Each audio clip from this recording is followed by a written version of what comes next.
Assalamualaikum warahmatullahi wabarakatuh. Bismillahirrahmanirrahim. Alhamdulillahi rabbil alamin. Nahmaduhu wa nasta'inuhu wa nastaghfiruhu wa nastahdihi. Wa na'udzu billahi ta'ala min sururi anfusina wa min sayyiati a'malina. May yahdihillahu fala mudilla lahu wa may yudlil falan tajida lahu waliyyan mursyida. أشهد أن لا إله إلا الله وحده لا شريك له له الملك وله الحمد وهو على كل شيء قدير الذي خلق الموت والحياة ليبلوكم أيكم أحسن عملا وأشهد أن محمدا عبده ورسوله صلاة دائمين متلازمين على حبيبنا وقدواتنا مصطفى محمد صلى الله عليه وسلم الذي أدى الأمانة وبلغ الرسالة ونصحها للأمة وجاهد في الله حق جهاده. ربنا اشرح لنا صدورنا ويسر لنا أمورنا واحلل عقدة من ألسنتنا يفقه أقوالنا. اللهم أعنا على ذكرك وشكرك وحسن عبادتك. اللهم اجعل هذا جمعا مرحوما وتفرقنا من بعده تفرقا معصوما. أوصيكم بنفسي وإياكم بتقوى الله فقد فاز المتقون. فقال الله تبارك وتعالى في كتابه الكريم: أعوذ بالله من الشيطان الرجيم. بسم الله الرحمن الرحيم. يا أيها الذين آمنوا اتقوا الله حق تقاته ولا تموتن إلا وأنتم مسلمون. وقال أيضا في سورة أخرى: يا أيها الناس اتقوا ربكم الذي خلقكم من نفس واحدة وخلق منها زوجها وبث منهما رجالا كثيرا ونساء واتقوا الله الذي تساءلون به والأرحام إن الله كان عليكم رقيبا. وقال رسول الله صلى الله عليه وسلم في حديثه الشريف: اتق الله حيثما كنت وأتبع السيئة الحسنة تمحوها وخالق الناس بخلق حسن أو كما قال رسول الله صلى الله عليه wasallam. Amma ba'du. Kaum muslimin, sidang jemaah Jumat yang dirahmati dan dimuliakan oleh Allah Subhanahu wa taala. Tidak ada kata yang pantas kita lafazkan dari lisan kita hari ini melainkan kalimat puja dan puji syukur kita kepada Allah Subhanahu wa taala. Rabb, zat yang telah memberikan kepada kita segala kenikmatan di dunia ini. Rabb yang telah menggerakkan tangan kita, kaki kita menuju rumah Allah Subhanahu wa taala ini. Rabb yang telah memberikan kepada kita nikmat kesehatan, nikmat kesempatan, nikmat bisa melihat, dan semua nikmat-nikmat yang kita rasakan semuanya berasal dari Allah Subhanahu wa taala. Maka tak ada kata yang pantas kita lafazkan melainkan kalimat puja dan puji syukur kita kepada Allah Subhanahu wa taala yang telah mengkaruniakan kepada kita segala kenikmatan, yang mana kenikmatan itu kita rasakan sampai detik hari ini.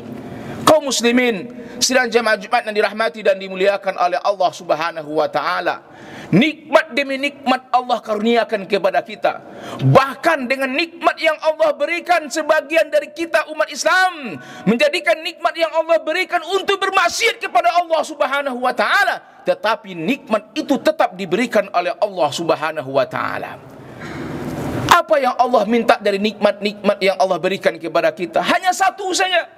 Bagaimana nikmat yang Allah berikan, nikmat yang Allah anugerahkan, kemudahan, kesenangan yang Allah berikan, bagaimana segala itu mengantarkan kita semakin dekat dengan Allah Subhanahu wa taala. La in syakartum la azidannakum wa la in kafartum inna azabi lasyadid. Apabila kita bersyukur dengan nikmat Allah, syukur dalam makna di sini adalah bagaimana nikmat yang Allah berikan kita gunakan untuk kita taat kepada Allah. Kita gunakan untuk kita mendekatkan diri kepada Allah. Kita gunakan untuk bagaimana nikmat-nikmat itu mengantarkan kita semakin dekat dengan Allah Subhanahu wa taala. Maka ketika itu kita lakukan, maka kita dikatakan hamba yang bersyukur dengan nikmat yang Allah berikan.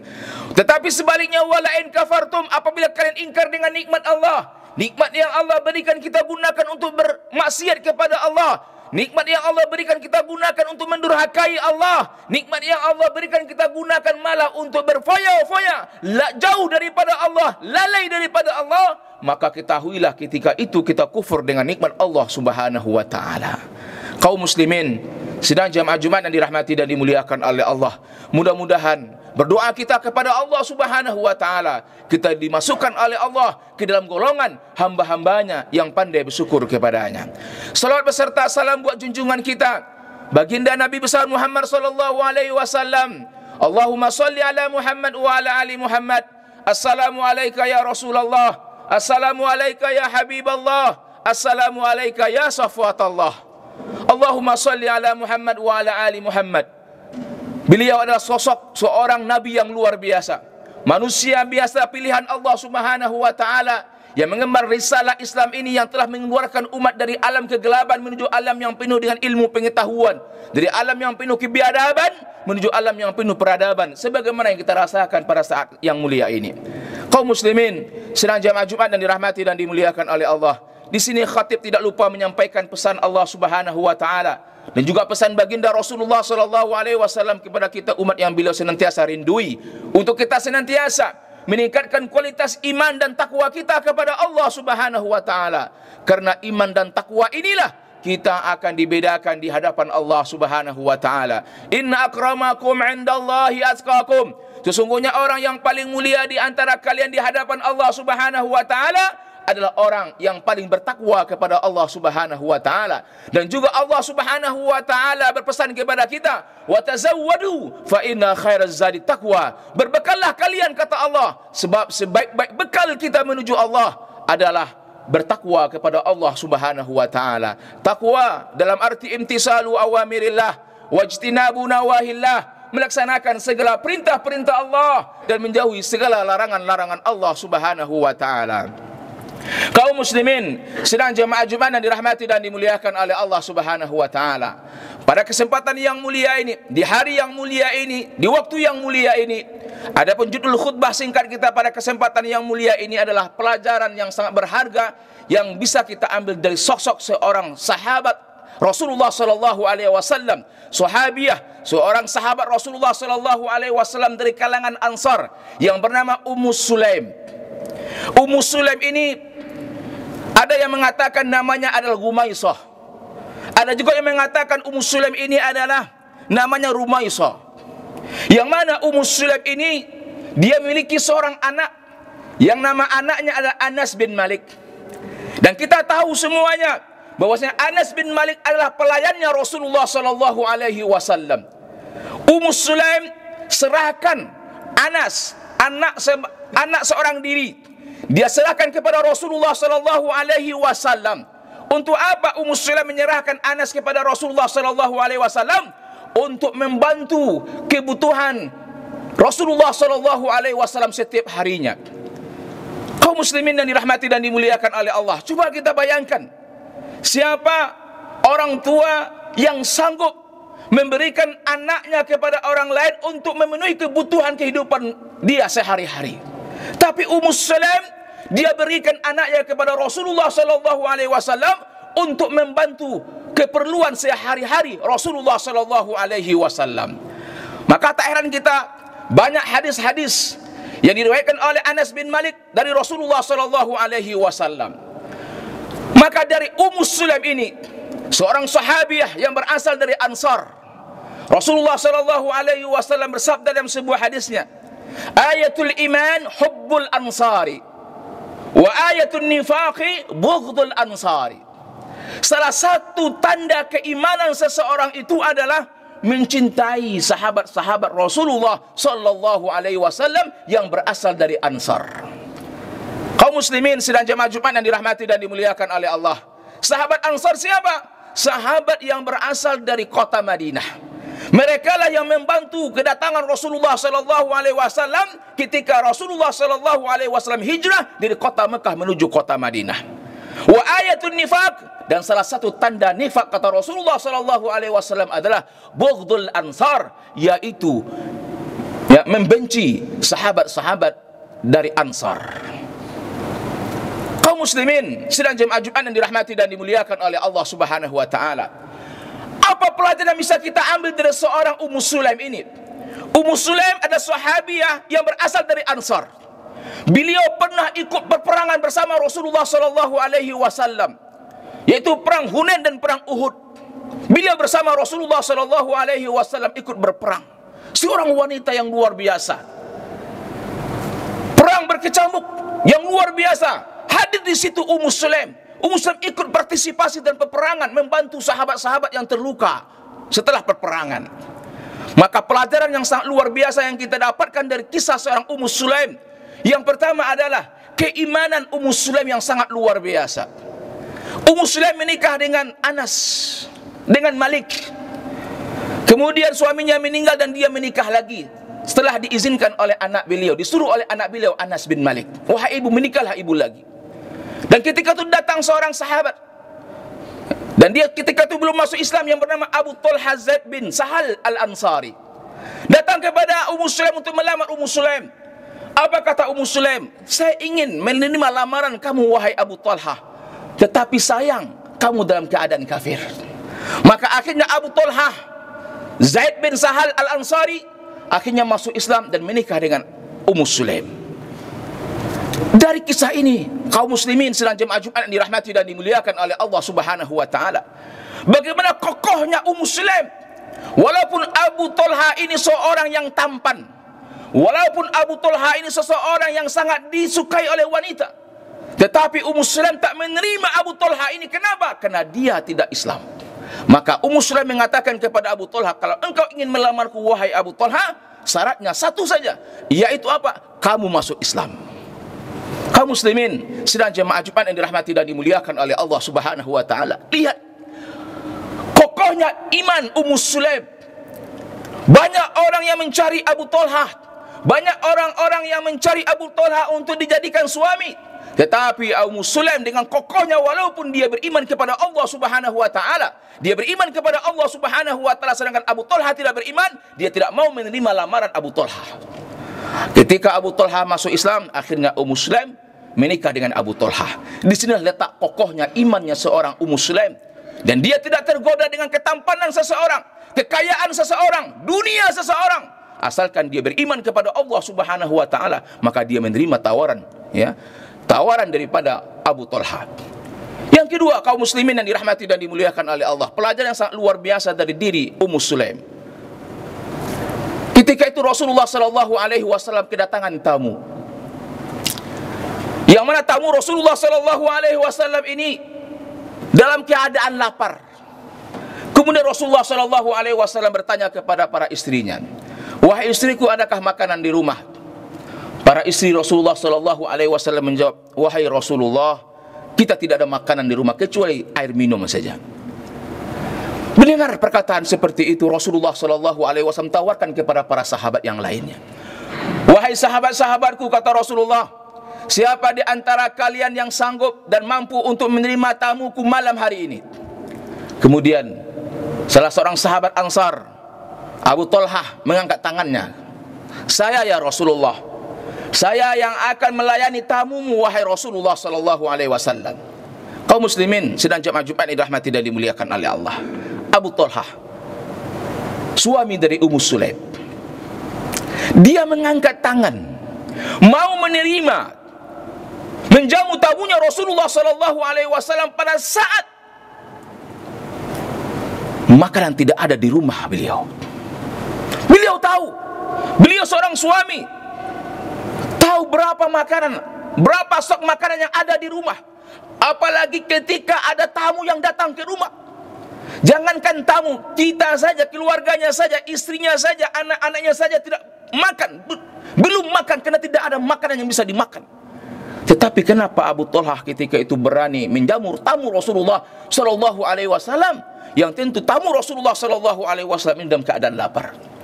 Maka ketika itu Abu Talha membawa tamunya Rasulullah ke rumah beliau, dan sampai di rumah ditanya kepada istri beliau Ummu Sulaim, "Wahai Ummu Sulaim, adakah makanan di rumah kita? Ini aku buat tamu Rasulullah sallallahu alaihi wasallam. Bagaimanapun caranya, kita harus menghormati dan memuliakan tamunya Rasulullah sallallahu alaihi wasallam." Kaum muslimin sedang jemaah Jumat yang dirahmati dan dimuliakan oleh Allah, apa yang terjadi? Makanan ada, tapi sedikit, dan itu pun diperuntukkan untuk anak-anak beliau yang belum makan pada malam hari itu, yang belum makan pada hari itu. Bayangkan. Tapi dia utamakan tamunya Rasulullah Sallallahu Alaihi Wasallam. Bagaimanapun makanan yang sedikit ini, yang seharusnya kita peruntukkan untuk anak-anak kita di saat kita butuh kepada makanan itu, tapi kita lebih dahulukan untuk tamunya Rasulullah Sallallahu Alaihi Wasallam.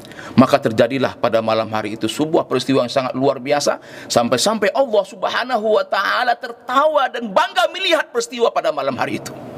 Tamu Rasulullah Sallallahu Alaihi Wasallam yang dijamu oleh Abu Talha dan Ummu Sulaim makan. Ya, di saat itu juga Ummu Sulaim dan Abu Talha dan anak-anaknya dalam keadaan lapar.